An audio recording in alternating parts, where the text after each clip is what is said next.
따라서 하겠습니다. 복음의 능력.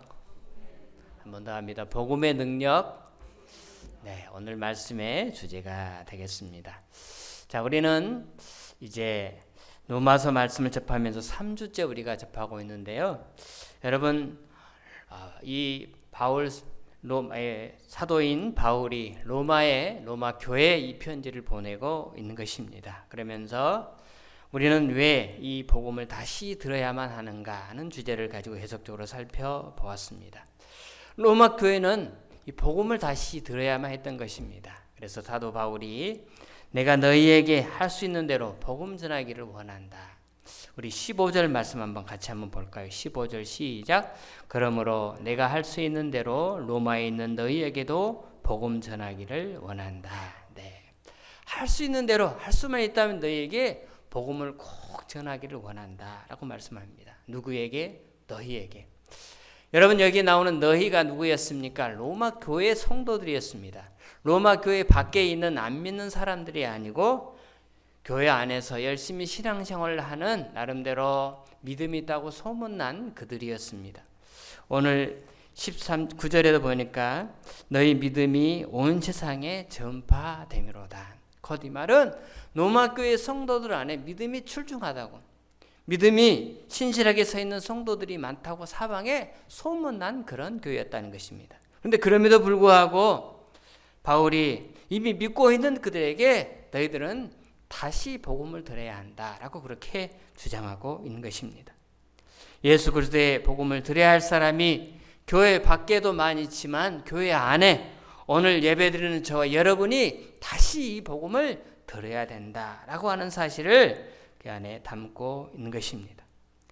먼저 우리가 예수 믿는 사람들이 먼저 복음을 다시 들을 필요가 있다는 것입니다. 왜 그렇습니까? 우리가 복음을 다시 들어야 될 첫 번째 이유로 우리는 잃어버린 구원의 감격을 회복하기 위하여 반드시 복음을 들어야 한다는 것입니다. 사랑하는 여러분, 우리는 구원받은 순간 하나님이 우리 가운데 오셔서 우리로 하여금 어떤 분에게는 큰 감격을 주었거나 또 어떤 분에게는 잔잔한 감동을 주었거나 우리는 그럼을 통하여 구원의 감격을 우리 안에 다 겪었습니다. 우리는 그러한 체험들을 다 가지고 있습니다. 하지만 이러한 구원의 감격은 시간이 가면 식어지는 것입니다. 그리고 또 죄를 지으면 구원의 감격은 사라지는 것입니다. 그리고 복음을 제대로 관리하지 못하면 이 구원의 감격은 우리 안에서 사라지는 것입니다. 내가 언제 그랬냐는 둥, 내가 언제 그렇게 뜨겁게 하나님을 찬양했나는 둥 하면서 금방 식어버리는 그런 신앙의 상태를 우리가 살아가고 있는 것입니다. 혹시 요즘이 그렇지 않습니까? 삶이 어렵고 힘들고 또 기도도 하는 시간이 점점점 줄어들고 그리고 내 신앙 관리하는 데 있어서도 세상과 함께 접하면서 살아가다 보니까 많은 부분에서 부딪히는 현상들이 우리 가운데 다가와서 세상을 더 뚜렷하게 선택하고 하나님을 선택해야 될 우리의 삶에 있어서 우선적으로 두지 않는 그런 삶을 우리가 살아가고 있지는 않습니까? 그러다가 보니까 우리의 신앙이 너무나 냉랭해진 것입니다. 바로 우리에게 사도 바울은 로마서를 통하여 말씀했듯이 똑같이 오늘도 말씀하는 것입니다. 사랑하는 만남의 재단에 모여서 예배하는 너희들아, 너희는 다시 복음을 들어야 한다. 왜? 그 이유는 구원의 감격을 다시 복음을 통하여만이 회복해야 한다는 것입니다. 바로 이것이 그들이 다시 복음을 들어야 될 첫 번째 사유였습니다. 지지난주에 이 말씀을 드렸는데요. 오늘 우리는 그 두 번째 이유와 세 번째 이유를 같이 생각해 보고자 합니다. 왜 우리가 복음을 다시 들어야만 하는가? 반드시 우리가 다시 복음을 들어야 되는데 그 이유가 무엇인가 하는 두 번째 이유와 세 번째 이유를 같이 살펴보기를 원합니다. 그 두 번째 이유는 무엇이냐? 복음은 능력이기 때문입니다. 그래서 그 복음의 능력을 회복하기 위하여 우리는 복음을 다시 들어야 하는 것입니다. 그 복음의 능력을 우리 1장 16절, 17절 두 절 말씀을 통하여 사도 바울은 너무나 감동적으로 우리 가운데 비력하고 있습니다. 여러분, 로마서 1장 16절, 17절 우리 한번 다 같이 한번 읽겠습니다. 시작. 내가 복음을 부끄러워하지 아니하노니 이 복음은 모두 믿는 자에게 주시는 구원을 주시는 하나님의 능력이 됨이라. 먼저는 유대인에게요, 그리고 헬라인에게로다. 17절 시작. 복음에는 하나님의 의가 나타나서 믿음으로 믿음에 이르게 하나니 기록된 바 오직 의인은 믿음으로 말미암아 살리라 함과 같으니라. 이미 머릿속에 암송하고 있거나 지난달부터 우리가 묵상하고 있는 말씀이기 때문에 우리는 말씀의 소중함을 잘 알고 계실 것입니다. 여러분, 로마서 전체를 대표하는 너무나 소중한 말씀입니다. 그러기 우리는 이 말씀을 반드시 암송해야 되고 우리는 이 말씀을 매일매일 곱씹고 그렇게 살아가야 하는 것입니다. 여기 있는 이 로마서 1장 16절 17절 이 두 절의 말씀은 로마서의 주제가 되는 핵심의 말씀인 것입니다. 그래서 우리는 반드시 말씀을 암송해야 합니다. 자, 바울이 말합니다. 내가 부끄러워하지 않는 것이 있다. 그것이 무엇이냐? 복음을 부끄러워하지 않는다는 것입니다. 내가 복음을 부끄러워하지 않는데 내가 왜 복음을 부끄러워하지 않느냐? 그 이유는 바로 이 복음이 모든 믿는 자에게 무엇을 주시는? 구원을 주시는 하나님의 능력이 되기 때문이다 라고 그렇게 말씀합니다. 여러분이 구원을 주신 하나님의 능력을 이 로마 교회가 다시 회복해야 한다는 것입니다. 그러므로 이 능력을 회복하기 위해서 그들은 반드시 이 복음을 다시 들어야만 했다는 것입니다. 여러분, 구원을 주신 하나님의 능력, 여러분 이것이 무슨 말입니까? 하나님만이 하실 수 있는 일이라는 것입니다. 사람이 할 수 있는 일이 있고 사람이 할 수 없는 일이 있습니다. 사람이 아무리 노력을 해도 안 되는 일이 무엇이냐면 그것은 바로 우리가 구원을 얻는 것입니다. 오직 하나님만이 해내실 수 있는 일, 바로 그것이 구원인데 그 구원을 뭘 통해서? 복음을 다시 들음을 통해서 하나님이 우리 가운데 은혜로 베풀어 주신다라고 하는 것입니다. 그렇다면 사랑하는 성도 여러분, 구원이란 무엇입니까? 우리는 잘 알고 있습니다만 다시 한번 점검하는 차원에서 한번 정리해 보기를 원합니다. 구원의 여러 단계가 있습니다. 첫 번째 그 구원의 단계란 우리는 이렇게 묻습니다. 당신은 구원받았습니까? 하고 물으면 예, 받았습니다 라고 그렇게 대답을 합니다. 그렇다면 어떻게 구원을 받으셨습니까? 라고 물으면 예, 예수 믿어서 받았습니다 라고 그렇게 대답을 합니다. 예, 구원 받았습니까? 네, 받았습니다. 어떻게 받았습니까? 예수를 믿고 받았습니다. 그러면 구원은 무엇입니까? 라고 이렇게 물어봅니다. 그러면 대부분의 사람들은 죽어서 천당 가는 것입니다. 천국 들어가는 것입니다. 라고 그렇게 대답을 합니다. 틀렸을까요? 아니요, 맞는 말입니다. 구원이란 바로 그것입니다. 내가 예수 그리스도를 믿어서 하나님 앞에 내가 죽어서 천국 가게 될 티켓을 얻는 것, 바로 이것이 구원입니다. 여기까지 틀렸다고 말할 수 없어요. 여기까지 다 맞는 대답입니다. 그런데 여기에서 구원이 머물면 그 구원의 의미가 너무나 축소된 것입니다. 우리는 죽어 하나님 나라에 들어갈 놀라운 특권을 이미 얻었습니다. 동시에 구원이란 무엇이냐? 똑같은 의미로서 오늘 17절에 보면 하나님의 의라는 말이 나와요. 복음에는 하나님의 의가 나타나서 이렇게 말합니다. 곧 이 말은 구원이란 곧 하나님의 의다라고 그렇게 말씀하는 것과 이코로 되는 것입니다. 곧 구원받는 것은 무엇이냐? 구원받았다라고 하는 것은 절대 용서받을 수 없는 죄인이, 아니 아무리 인간이 노력해서 우리가 죄를 사함받을 수 있는 그 어떤 방법을 최대한 다 동원해서 우리가 노력한다 한다 할지라도 우리는 우리의 모든 죄를 사함받을 수 없는 것입니다. 그런데 하나님의 의라는 것은 절대 용서받을 수 없는 죄인인 우리에게 하나님이 우리의 모든 죄를 용서해 주시고 너는 의인이다 라고 칭해 주시는 것, 이것이 바로 구원이다 라고 하는 것입니다. 구원이란 무엇이냐? 1단계는 천국 들어가는 티켓을 얻는 것입니다. 2단계는 뭐냐? 내가 의인이 되는 것입니다. 그런데 그 의인이 되는 것은 내 노력으로 의인이 되는 것이 아니라 하나님이 나를 의롭다라고 칭해 주시는 거예요. 하나님의 입장에서 너는 의롭다라고 칭해 주시는 것이지, 우리는 우리 스스로 나는 의롭다, 아무리 노력해도 안 된다는 사실을 우리는 인정해야 합니다. 하나님이 주시는 하나님의 의는 인간이 옳다고 보는 의가 아니고 전혀 죄가 없으신 거룩하신 하나님 당신이 보시기에 너는 의롭다라고 인정을 하는 것, 이것이 바로 구원이다라고 그렇게 말씀합니다. 첫 번째 단계는 천국 들어가는 것입니다. 두 번째는 우리의 모든 죄가 사함받는 것입니다. 여러분, 그러므로 우리는 더 이상 죄인이 아니고 의인이 되었습니다. 죄인이었을 때 종로로 하던 죄와 사망과 마귀의 권세로부터 우리는 완전히 깨끗이 자유함을 입었습니다. 바로 이것이 구원입니다. 여러분, 이렇게 죄와 사망과 마귀로부터 완전히 해방이 되고 나니 그 다음부터는 우리에게 무엇이 주어지느냐? 예수님이 부활하실 때 얻으셨던 영원한 생명이 우리 가운데 주어지는 것입니다. 여러분, 이것이 바로 구원의 3단계다라고 볼 수가 있습니다. 하나님의 나라를 들어가는 것, 두 번째는 의인이 되는 것, 세 번째는 영원한 생명을 얻는 것입니다. 우리는 영원히 하나님과 함께 당신의 나라에서 거할 수 있는 놀라운 은혜를 하나님께서 우리 가운데 주신 것입니다. 다시 설명합니다. 죄인인 내가 하나님 앞에 의롭다함을 인정받고 우리는 죄와 사망과 사탄의 권세에서 자유함을 얻고 우리는 예수 그리스도와 함께 영원한 생명을 나누어 받고 내가 가서 영원히 누리게 될 하나님의 나라를 약속받는 이 모든 것이 무엇이냐? 바로 이것이 구원이다라고 하는 것입니다.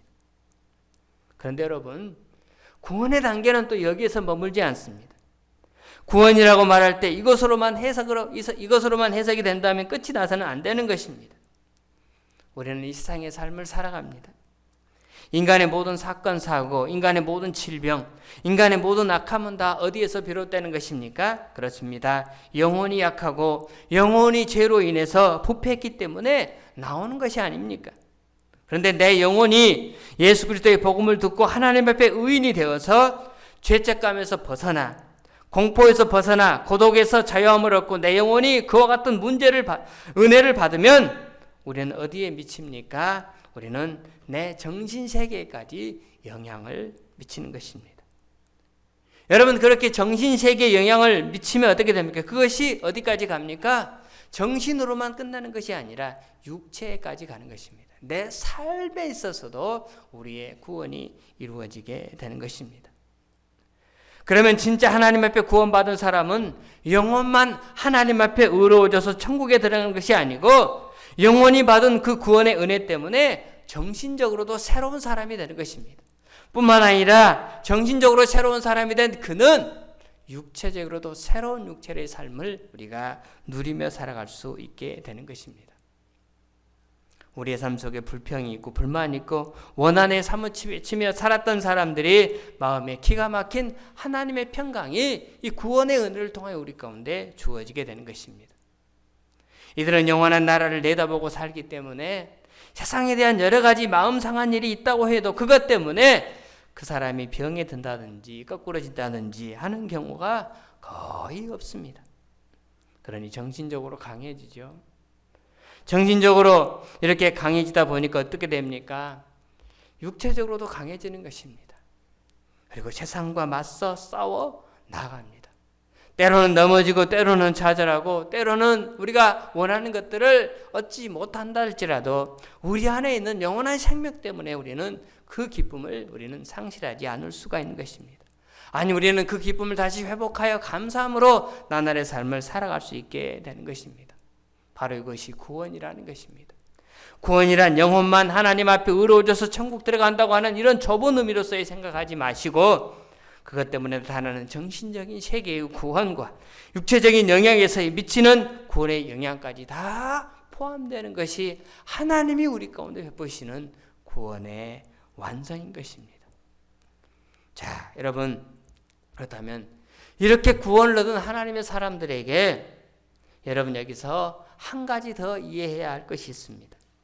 그것은 무엇이냐? 구원을 얻은 하나님의 사람들에게 하나님이 약속하신 것은 우리에게 하나님의 능력을 베풀어 주신다는 것입니다. 여러분, 이 구원을 하나님의 능력이라고 했는데요. 여러분, 이 하나님의 능력을 구체적으로 어떤 것인가? 여러분, 우리가 암송한 16절 말씀 다시 한번 보겠습니다. 16절 시작. 내가 복음을 부끄러워하지 아니하노니 이 복음은 모든 믿는 자에게 구원을 주시는 하나님의 능력이 됨이라. 유대인에게요, 그리고 헬라인에게로다. 자, 복음하고 능력하고 같이 간다는 것입니다. 곧 이 말은 복음은 곧 능력이다 그 말입니다. 곧 구원을 얻은 하나님의 백성들은 하나님의 능력으로 이 세상의 삶을 살아가는 것입니다. 그러면 여러분, 우리에게 구원을 주시는 하나님의 능력이란 도대체 무엇입니까? 그 첫 번째가 복음 그 자체가 그 능력을 가지고 있음을 우리는 믿어야 한다는 것입니다. 무슨 말입니까? 복음 그 자체가 능력입니다. 복음이 곧 능력이다 그 말입니다. 우리 한번 따라서 할까요? 복음이 곧 능력이다. 한 번 더 합니다. 복음이 곧 능력이다. 그렇습니다. 복음 그 자체가 능력인 것입니다. 여러분, 우리에게 구원을 주신 하나님의 능력, 복음이 곧 능력이다 라고 말할 때 두 가지 요소를 말하는데, 첫 번째가 뭐냐면 여러분, 예수 그리스도의 이름 그 자체에 능력이 있다는 것입니다. 예수님의 이름 자체에 능력이 있습니다. 베드로와 요한이 안진뱅이를 향하여 은과 금은 내게 없거니와 내게 있는 것 곧 나사렛 예수 그리스도의 이름으로 내게 일어나 걸으라 명령했을 때 성전 미문에서 한 번도 일어나 본 적이 없는 안진뱅이가 벌떡 일어났던 놀라운 역사를 우리는 사도행전 3장의 역사를 통하여 잘 알고 있습니다. 베드로와 요한이 갖고 있는 능력은 예수 그리스도의 이름의 능력이었습니다.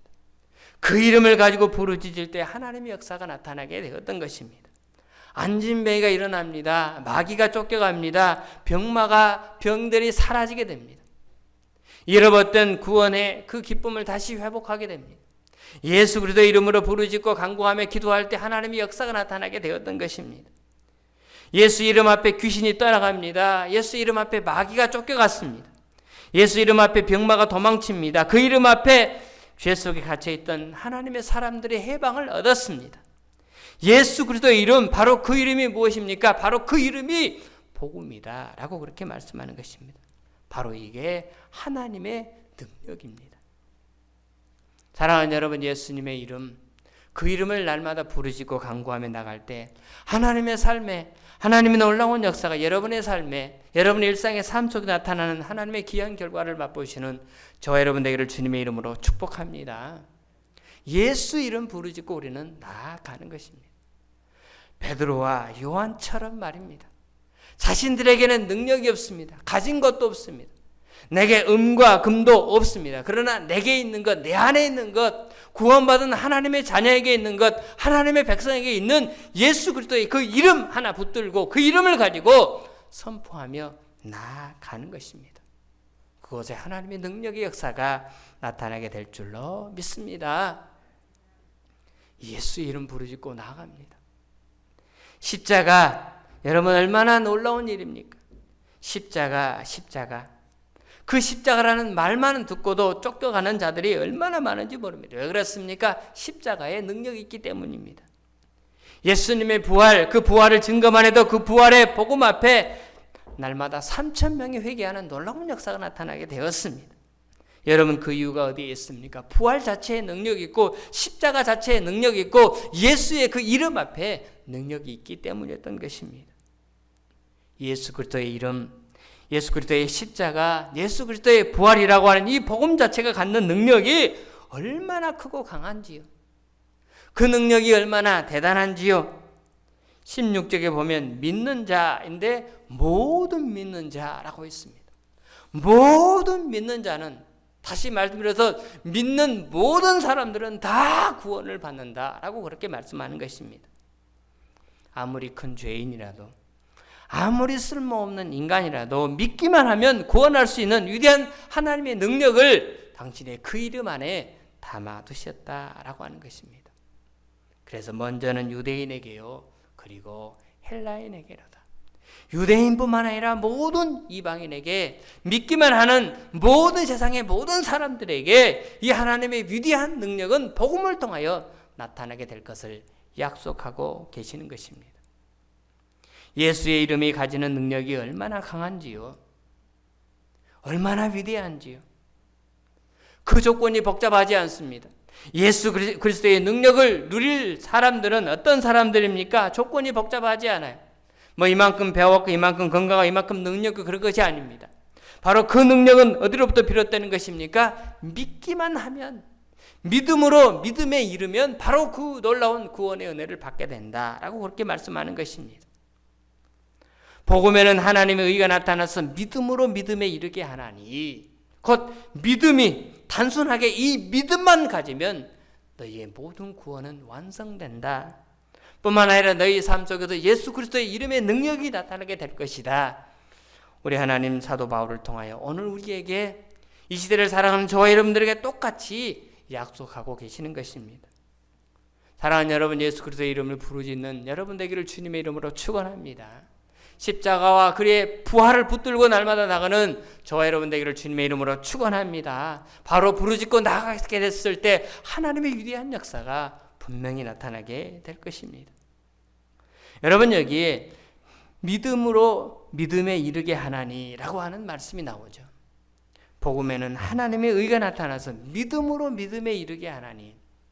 여러분이 말은 절대 쉬운 말이 아닙니다. 이 말은 무슨 말이냐? 예수 그리스도에게는 구원받을 수 있는 길이 열려 있다, 그 말입니다. 오직 예수님에게만이 구원받을 수 있는 길이 열려 있다. 다른 그 어느 누구에게도 없다라는 사실을 그 안에 담고 있는 것입니다. 어떤 분들은 여기 있는 믿음으로 믿음에 이르게 하나니, 이 말을 이렇게 해석합니다. 구약의 모든 성도들이 믿음으로 시작해서 신약의 모든 성도들에게 이르기까지라고 그렇게 해석을 합니다. 구약에 있는 모든 성도로부터 시작해서 신약의 모든 성도까지. 또 어떤 사람들은 이렇게 또 해석을 합니다. 첫 단계의 믿음에서 시작해서 마지막 단계의 믿음까지, 그렇게 해석을 합니다. 한마디로 굉장히 좀 어렵습니다. 한마디로 함축적으로 얘기하면은 단순하다는 것, 복잡하지 않다는 것. 단순하게 나를 믿기만 하면, 나 예수 그리스도를 믿기만 하면, 그분이 죽으신 십자가를 의존하기만 하면, 그분이 다시 부활하신 예수 그리스도의 부활을 붙들고 나가기만 하면 너희의 구원은 완성될 것이다. 그리고 그 능력이 너희들의 삶 가운데 나타나게 될 것이다 라고 이렇게 약속하고 계시는 것입니다. 사랑하는 성도 여러분, 그렇습니다. 구원이란 천국 가는 데만 끝나는 것이 아닙니다. 구원이란 우리의 이 세상의 삶 속에도 모든 죄로부터 우리는 다 용서함 받고 완전한 의인이 되는 것입니다. 뿐만 아니라 우리는 이 세상의 나라에서, 이 땅에서 하나님의 나라를 살아가는 것입니다. 그 하나님의 나라는 내 속에 정신적으로도 있고, 그 하나님의 나라는 우리의 삶의 모든 영역에서 눈에 보이는 육체의 세계도 나타나게 되는 것입니다. 우리는 그 안에서 완벽한 자유함을 얻고 예수 그리스도의 이름을 부르짖으며 그 능력을 발휘하며 우리는 날마다 살아가게 되는 것입니다. 바로 이것이 사도 바울이 로마서를 통해 우리 가운데 약속한 구원의 첫 번째 능력입니다. 예수의 이름입니다. 또 하나, 여러분, 이 하나님의 능력이라는 말에는 중요한 의미가 담겨 있는데요. 여러분이 말은 사도행전 1장 8절에 우리 가운데 그대로 제시합니다. 오직 성령이 너에게 임하시면 너희가 권능을 받고 예루살렘과 온 유대와 사마리아와 땅끝까지 이르러 내 증인이 되리라.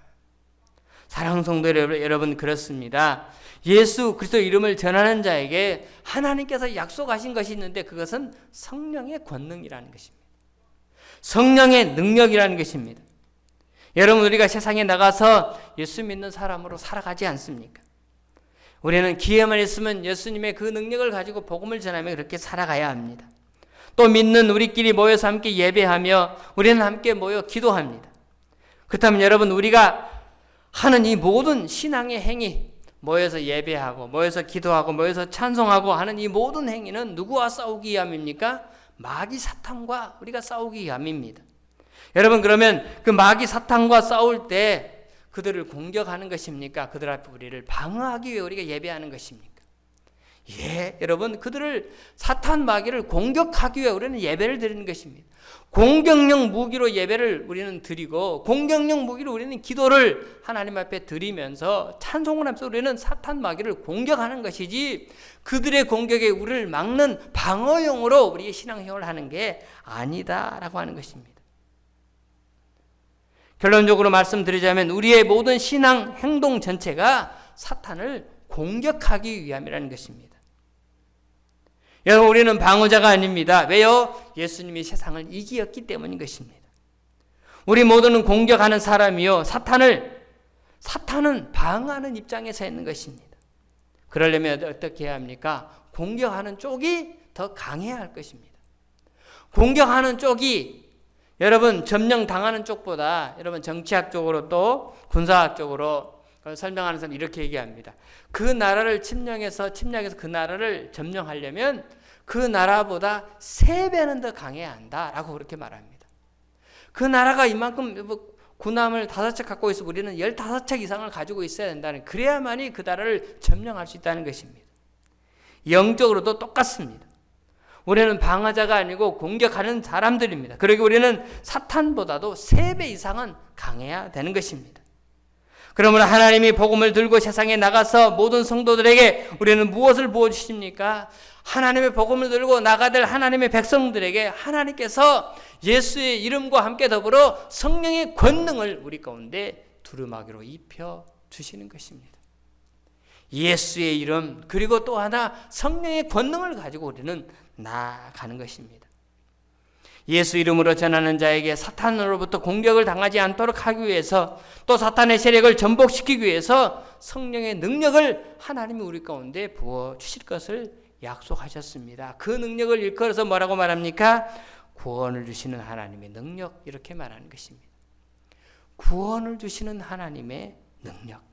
다시 정리합니다. 구원을 주시는 하나님의 능력은 2가지입니다. 첫 번째 뭐라고요? 복음 자체가 갖는 능력, 곧 예수 그리스도의 이름이 가지는 능력. 또 하나는 예수 믿는 사람에게 부어지는 성령의 권능, 이것이 바로 하나님이 구원받은 자에게 주시는 하나님의 능력이라고 말씀하는 것입니다. 교회는 이 하나님의 능력이 반드시 있어야 합니다. 교회는 반드시 이 능력을 가지고 세상과 맞서 싸워가야 하는 것입니다. 교회는 이곳에 있는 건물이 아닙니다. 교회는 여러분 한 사람 한 사람이 교회입니다. 저도 교회고 여러분들도 교회입니다. 그러기에 우리는 이 능력이 있어야 합니다. 예수 그리스도의 이름이 갖는 능력, 성령의 권능을 우리 가운데 주시는 그러한 능력, 이 능력을 가지고 우리는 세상에 나가서 맞서 싸우는 것입니다. 안타깝게도 우리는 구원받은 순간에 하나님이 이러한 능력을 다 주셨습니다. 우리에게는 다 이런 능력이 있습니다. 그런데 우리는 이러한 능력을 지금 상실하고 살아갑니다. 그 이유가 무엇이 있다? 어디에 있었다고요? 네, 복음을 제대로 알지 못하기 때문이요. 또 하나는 죄로 인하여서 그 능력을 상실했기 때문이고, 또 하나는 우리가 정말 미적미적 살아가다 보니까 오래되어서 그 귀한 감격을 식어버리고 살아가기 때문인 것입니다. 구원의 감격을 깨닫지 못하면 구원의 능력을 우리는 누릴 수가 없습니다. 구원의 감격을 잃어버리면 우리는 오래되면 식어버립니다. 죄를 범하면 구원의 능력을 잃고 살아가는 것입니다. 그리고 우리는 그 능력을 잃지 않기 위해서 매일매일 우리는 그분을 묵상하며 살아가야 할 것입니다. 하나님의 능력은 약점이 없지만 이 능력을 담고 있는 우리가 진흙덩어리로 만들어졌기 때문에 복음에 대해서 깨닫지 못하거나 경험한 지 오래되면 식어버립니다. 그리고 범죄하든지 잘못하면 능력을 송두리째 빼앗겨 버리는 것입니다. 그럼 우리는 능력을 잃지 않기 위해서 우리는 정성을 다해야 합니다. 이 능력에 사로잡혀서 이 세상을 정복하기에 우리는 몸부림치는 신앙의 생활을 해 나가야 하는 것입니다. 여러분, 이것이 참으로 오늘 우리에게 중요한 과제입니다. 오늘날 교회된 우리 한 사람 한 사람이 이 능력을 얼마만큼 소유하고 살아가고 있습니까? 여러분, 이 능력을 아직도 소유하고 있습니까? 아니면 여러분 이 능력의 식을 대로 식어버렸습니까? 안타깝게도 우리는 이 구원의 능력이 식을 대로 식어버리는 현 세상의 수준에 정말 교회의 모습으로 서 있지는 않습니까? 여러분, 왜 우리는 구원의 감격이 식어버렸습니까? 왜 우리는 서로를 용서하지 못합니까? 왜 우리는 성격이 바뀌지 못합니까? 왜 우리는 세상에 나가면 안 되는 사람들과 똑같습니까? 왜 우리는 죄를 범하면서 회개할 줄 모릅니까? 왜 우리는 계속해서 변명만 늘어놓고 있습니까? 왜 주님을 위해서 헌신하자고 하면은 우리는 헌신하지 않습니까?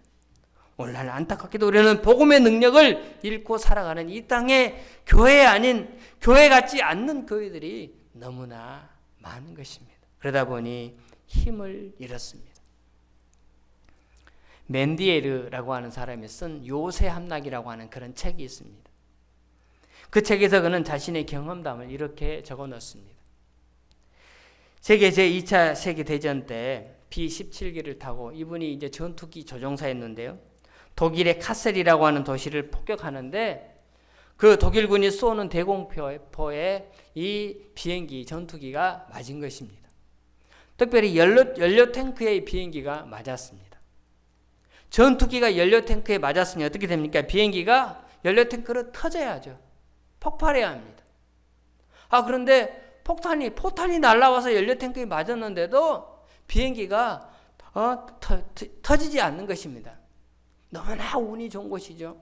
그래서 부랴부랴 다시 이 하강을 해서 도착을 해가지고 그 포탄에 맞은 연료 탱크를 조사하기 시작했습니다. 그런데 자기가 알기에 이게 한 발 맞은 것 같은데 무려 11발이 맞았다고 합니다. 11발이 맞았는데요. 보니까 10발은 그 껍데기만 있는 거예요. 안에 있는 탄환이 하나도 없어요. 그 감싸고 있는 포탄 안에 폭약이 있어야 터질 수 있는데 그 폭약이 하나도 없는 것 같습니다.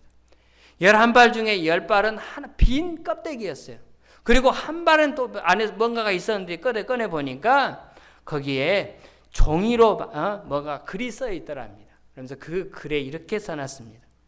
이것이 지금 우리가 당신에게 할 수 있는 전부요. 이렇게 써 있더랍니다. 포탄 안에다가 누가 글씨를 써가지고 꼭지고 해서 종이를 그 안에 집어넣어놨는데 그 종이에다가 글을 이렇게 써놓은 것입니다. 이것이 우리가 당신들에게 할 수 있는 전부요. 무슨 말입니까? 독일이 전쟁 말미에 경제적으로 너무나 어려우다 보니까 포탄을 제조하는데 안에다가 폭약을 집어넣을 수 없도록 그렇게 가난한 지경에 놓이게 된 것입니다. 그래서 화약 대신에 폭탄 대신에 그 안에다가 그냥 자신들의 현실을 그냥 방조하면서 쓴 그냥 글이겠죠.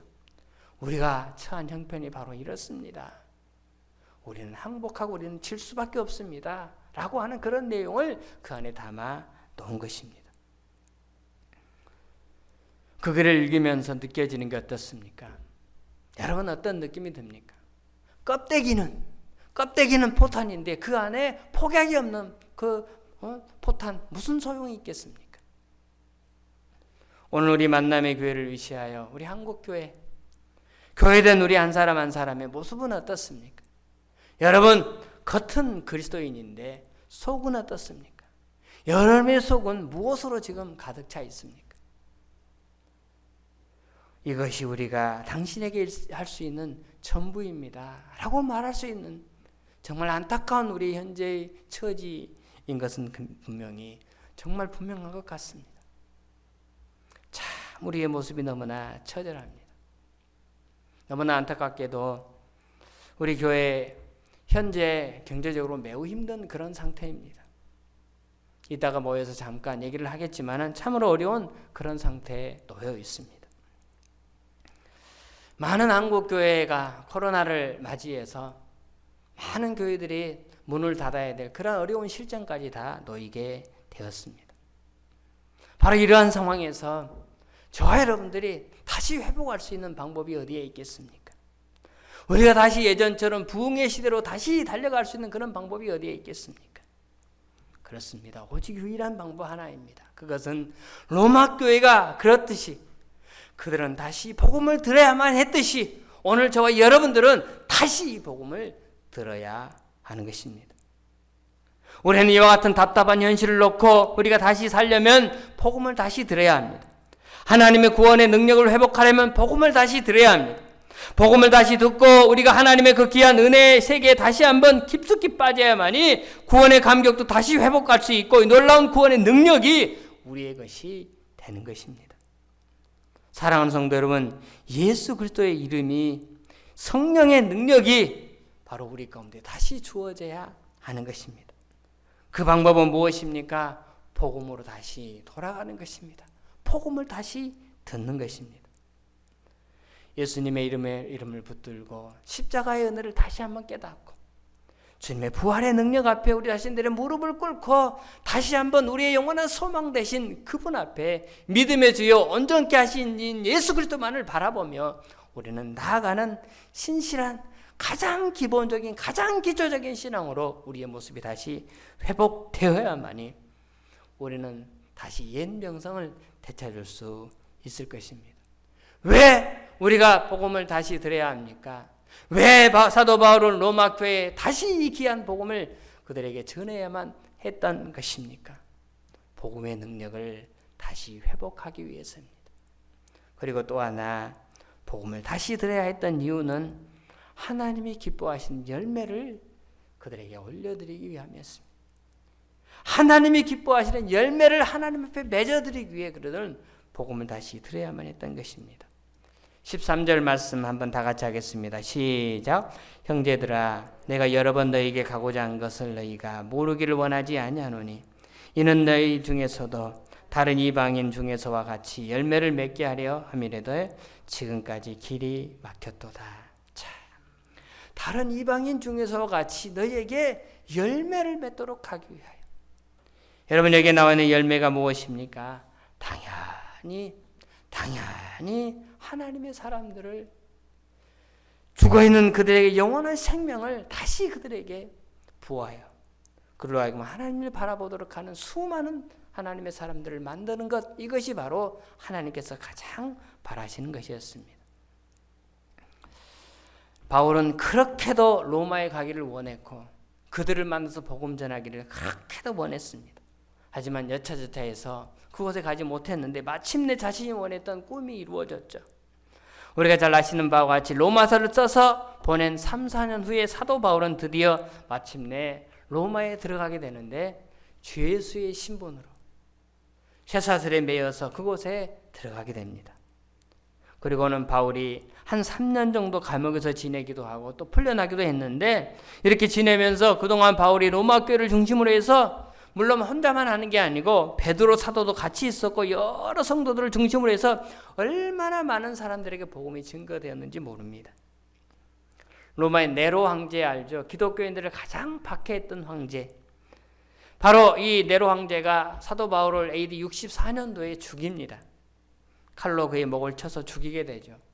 그런데 여러분 로마에 간 지 4년 후까지 로마 시대 예수 믿는 사람들이 너무너무 많아져서 얼마나 열매를 많이 맺었는지 모릅니다. 그래서 어떤 역사가들의 기록에 의하면 예수 믿는 사람들이 얼마나 됐느냐 그 수를 정확하게 파악할 수 없지만 거대한 군중이 되었다라고 그렇게 말합니다. 거대한 군중이 되었다. 여러분 근데 거대한 군중이 된 그 로마 시내에 있는 수많은 기독교도들은 어떻게 그들이 바로 그 거대한 군중이 되었습니까? 그렇습니다. 복음을 다시 듣고 그리고는 그들의 삶을 하나님 앞에 바쳤습니다. 우리가 잘 알다시피 그들은 복음을 다시 듣고 영원한 하나님의 나라 구원을 자신들의 삶 속에서 날마다 누리면서 행복하게 살았습니까? 여러분 그렇지 않습니다. 그들은 예수 믿는다는 그 이유 때문에 원형 경기장 같은 데 끌려가서 굶주린 사자의 밥으로 죽어갔습니다. 십자가에 거꾸로 매달려 죽임을 당했습니다. 그들은 가죽이 벗겨지는 죽임을 당했습니다. 어떤 이는 톱으로 목이 켜임을 받는 그런 죽음을 당했습니다. 네로 황제는 자신의 궁중 뜰에다가 예수 믿는 사람들을 잡아다가 소나무에 묶어놓고 거기에다가 기름을 붓고 불을 피웁니다. 그리고는 그 사람 타는 그 활활 타오르는 사람의 시체를 가루등 삼고 시를 썼다고 합니다. 수많은 예수 믿는 사람들을 길거리에다가 나무에다 매놓고 그때 기름을 뿌려서 사람들을 태워서 죽어가는 장면들을 그는 지켜보면서 시를 읊었던 미치광이가 바로 이 네로 황제입니다. 그런데 그 당시에 예수 믿는 사람들의 수가 얼마나 되었느냐? 위축되어서 도망치고 예수를 거부하고 정말 자신들의 목숨을 연명하기 위해 수단 방법들을 다 가리지 않고 도망을 쳐야죠. 그런데 그들은 그렇게 죽어가면서 끝까지 하나님이 자신에게 준 구원을 하나님 나라에 들어감을 통해서 완성하였던 것입니다. 그 많은 사람들의 숫자를 거대한 군중이 되었다라고 로마의 역사가들은 그렇게 평가하고 있는 것입니다. 그만큼 예수 믿는 사람들이 많은 열매로 맺어지게 되었던 것입니다. 여러분 어떻게 로마 교회가 그와 같은 폭발적인 열매를 맺을 수가 있었을까요? 로마교회 성도들이 순교를 통해서 그렇게 향기로운 제사로 하나님 앞에 드릴 수 있었던 그 이유가 어디에 있었을까요? 그 이유는 바울이 전한 그 복음을 다시 들었기 때문인 것입니다. 그렇습니다. 바울이 전한 그 복음을 오늘 로마서를 통하여 이 시간 이 부족한 종을 통하여 하나님이 다시 우리 가운데 들려지기를 소망하는 그 복음을 우리는 다시 붙잡고 우리는 다시 묵상하고 우리는 귀한 복음을 다시 날마다 듣고 살아가야 하는 것입니다. 그럴 때 우리는 잃어버린 구원의 감격을 다시 회복하게 될 것이고 우리는 그럴 때 잃어버린 그 복음의 능력을 다시 회복하게 될 것이고 그리하게 될 때 사도 바울을 통해 로마에 수많은 열매를 맺게 되었듯 사랑하는 만남의 재단을 통하여 우리의 헌신과 우리의 수고를 통하여 수많은 열매를 맺게 하실 하나님의 위대한 역사가 우리의 미래 앞에 펼쳐지게 될 것입니다. 한 초등학교에 다니는 아이가 예수를 알고 그리고는 열심히 믿었습니다. 그리고는 자기 가족을 생각할 때 아버지가 예수를 믿지 않는 것입니다. 아버지를 위하여 기도합니다. 그리고 아버지에게 아빠 예수 믿어야 돼. 아빠는 말합니다. 이 미친놈아 정신 차리라고. 네가 지금 공부나 해야지 무슨 소리냐고. 그런데 안타깝게도 얼마 지나지 않아서 그 아이가 교통사고로 세상을 떠나게 되었습니다. 장례식을 하고 나서 아이가 쓰던 방에 들어가서 아이의 유품을 하나하나 정리하다가 아이의 일기장을 보게 됩니다. 아빠가 그 일기장을 보니까 죽기 며칠 전에 그 아들이 써놓은 일기장에 글이 이렇게 적혀 있었습니다. 하나님, 우리 아빠 꼭 예수 믿게 해주세요. 만약에 아빠가 예수 믿기 위해서 내가 죽기를 원한다면 하나님 앞에 내가 죽기를 원합니다. 아들의 일기를 본 아빠가 그걸 보고 기절초풍을 합니다. 그리고는 그 아빠는 그 아들의 기도대로 그리고 그 유언대로 그는 신앙생활을 시작하게 되었습니다. 바로 이분이 누구냐면 CCC 대학생 선교회 부총재까지 역임하신 그러한 분입니다. 아들의 생명과 자신의 구원을 이 귀한 아버지에게 선물하기 위하여 자신의 귀한 생명을 그 어린 나이에 바꿨던 사랑하는 이 귀한 아이의 일화를 우리는 전해 내려오는 그런 글을 통하여 알게 됩니다. 구원의 감격, 복음의 능력을 우리가 다시 회복하면 하나님께 열매되기를 기뻐하는 마음이 가슴속에서 우리는 차올라서 안 믿는 사랑하는 가족들을 보면 견디지 못한 감동을 우리가 생각하게 될 것입니다. 그래서 우리는 예수의 이름으로 전하기만 하면 놀라운 능력이 나타나게 될 것입니다. 왜냐하면 예수의 이름에 갖는 능력이, 성령이 갖는 능력이, 하나님의 놀라운 능력이 우리의 삶의 현장에 구원받은 하나님의 사람들을 통하여 분명히 반드시 나타나게 될 것이기 때문입니다. 그러기 위해 어떻게 해야 합니까? 다시 들어야 합니다. 다시 붙잡아야 합니다. 여러분 로마서를 다시 붙잡으십시오. 그리고 날마다 기도하십시오. 그리고 말씀을 통하여 여러분의 삶을 통하여 하나님의 위대한 계획들이 성취되기를 반드시 소망하면서 날마다 기도하며 나아가십시오. 완성된 구원이 여러분의 삶을 통하여 완성될 뿐만 아니라 여러분의 삶을 통하여 그 구원의 놀라운 능력들이 믿지 않는 온 가족들에게 영향력을 미쳐서 온 가족들이 함께 예배하는 그날이 다 다가오게 될 줄로 믿습니다. 이 귀한 일에 도전하는 저 여러분의 귀한 미래가 다 되시기를 주님의 이름으로 축원합니다. 오늘 주신 말씀 마음속에 품으면서 예수 이름에 능력이 있다고 그랬습니다. 예수 이름을 가지고 찬양할 때 승리를 주신다고 했습니다. 여러분 우리의 고전 너무나 유명한 찬송이죠. 예수 이름으로 승리를 얻었네. 우리 함께 찬양으로 나가도록 하겠습니다.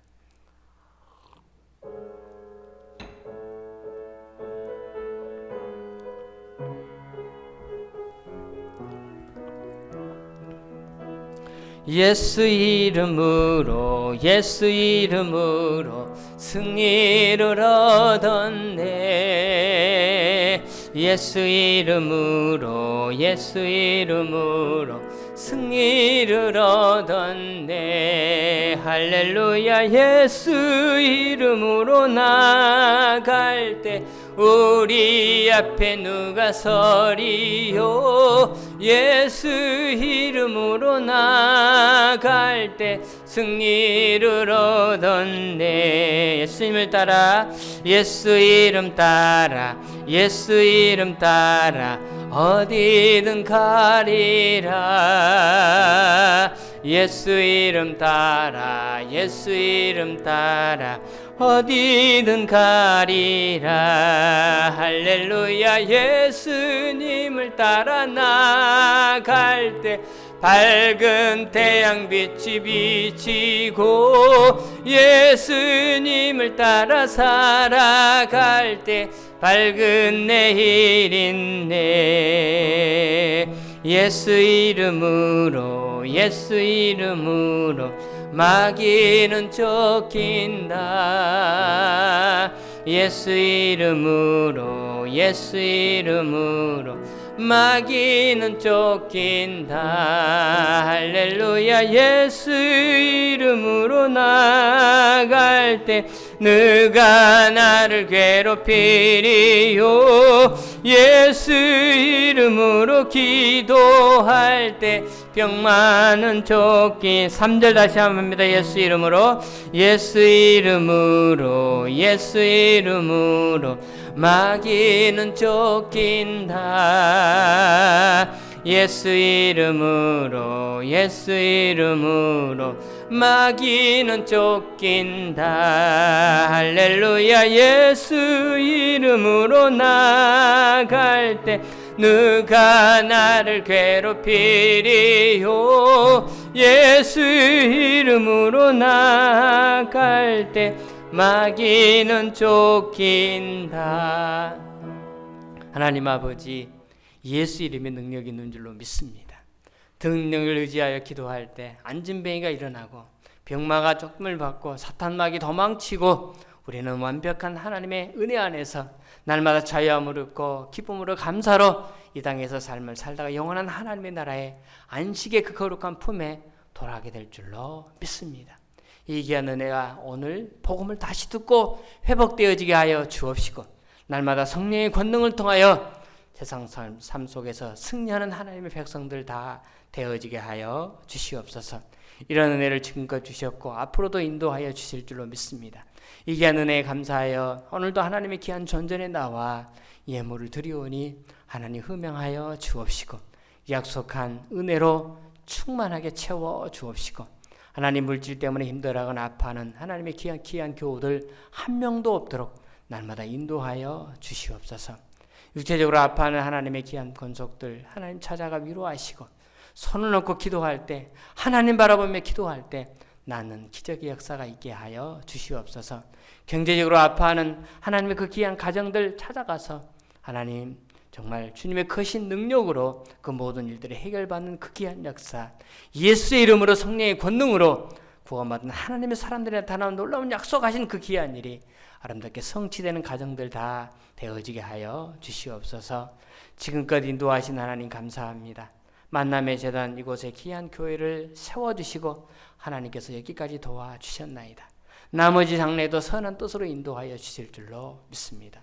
함께하는 모든 권속들 함께 손에 손을 잡고 힘을 합쳐 귀한 교회 어려운 이들을 타게 나가는 하나님의 역사 주께서 인도하여 주시어서 이 귀한 교회를 통하여 마지막 때 죽어가는 생명들에게 구원의 방주로서의 역할을 마음껏 감당해내는 귀한 교회로 우뚝 서게 하여 주시옵소서. 놀라운 일들을 기대하오며 예수님의 이름으로 기도드리옵나이다. 아멘.